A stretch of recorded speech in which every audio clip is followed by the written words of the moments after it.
Okay, so let's talk constipation and hemorrhoids in pregnancy. So it's a lot more common than you might think. It affects up to 40% of pregnant women, and it often starts pretty early at around the second or third month of pregnancy and may get worse as your pregnancy progresses. Prevention is key, and I'll get into that shortly. So what are some of the symptoms of constipation? Some people might experience some abdominal pain or discomfort. Infrequent bowel movements is a pretty obvious sign that you're constipated, and also having difficulty or pain when you're passing stools. This can ultimately lead to hemorrhoids, which are swollen veins around the anus area, which can be painful and sometimes bleed. If you're experiencing constipation already, pregnancy may actually make it worse, and I'll explain why. So why does constipation happen during pregnancy specifically, or why does it make it worse? So there are 5 main reasons for why it happens. Number 1, you have higher progesterone levels during pregnancy,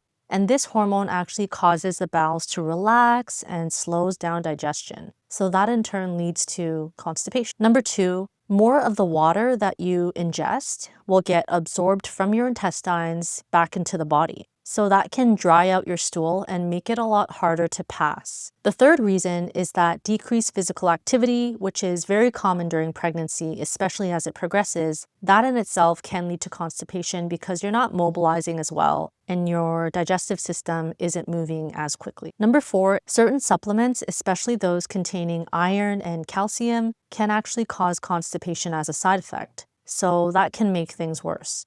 So if you're taking an iron-rich supplement, for example, and experiencing really severe constipation, you might want to have a chat with your doctor and see what other options are available. And finally, in the later trimesters, the growing uterus or the baby can actually slow down movement through your intestines and put extra pressure on your rectum. So not only does that cause constipation, all that extra pressure can actually increase your risk of hemorrhoids. But there are some things that can help.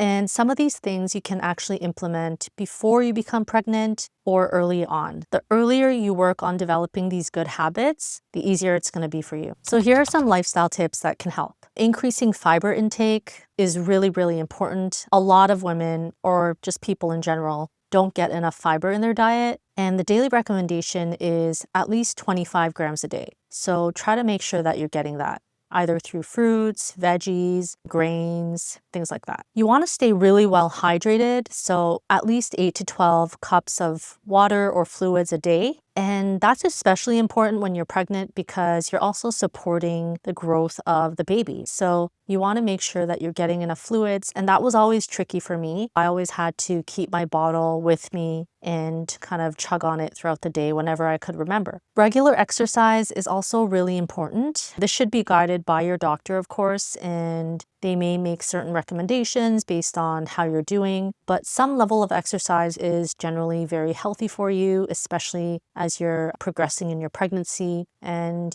even things like walking was something that I could easily do and could help a little bit. Number 4 is to avoid straining on the toilet or sitting on it for long periods of time. The straining itself can cause hemorrhoids to develop potentially, and also sitting for long periods of time puts a lot of gravity and pressure downwards that can again cause hemorrhoids, which you want to prevent as much as possible because as you progress in your pregnancy, that can get a lot worse, and childbirth in itself can increase risk of hemorrhoids. So whatever you can do to try and prevent constipation and hemorrhoids, you want to get on that as soon as you can. And finally, don't hold it in. So as soon as you feel the urge to use the bathroom, go for it, because the more you hold it in, the more problems you might actually cause. You can worsen the constipation and again, cause hemorrhoids. So when should you talk to your doctor about this? So if you've tried all of these lifestyle changes but find no relief in your constipation and maybe have really bad hemorrhoids, your doctor may recommend a laxative, for example, that's safe in pregnancy. And there are several types that work different ways, so they might recommend different ones depending on how you respond. Also, you should talk to your doctor if you experience any significant abdominal pain or stomach pain, or you pass blood in your stools. The blood in stools could indicate that you have hemorrhoids, for example, but it could also indicate something else. It's always better to be safe. So I hope that helped. If you enjoyed this video, give me a thumbs up so that I know and I can make more content like this. Thanks for watching. Bye.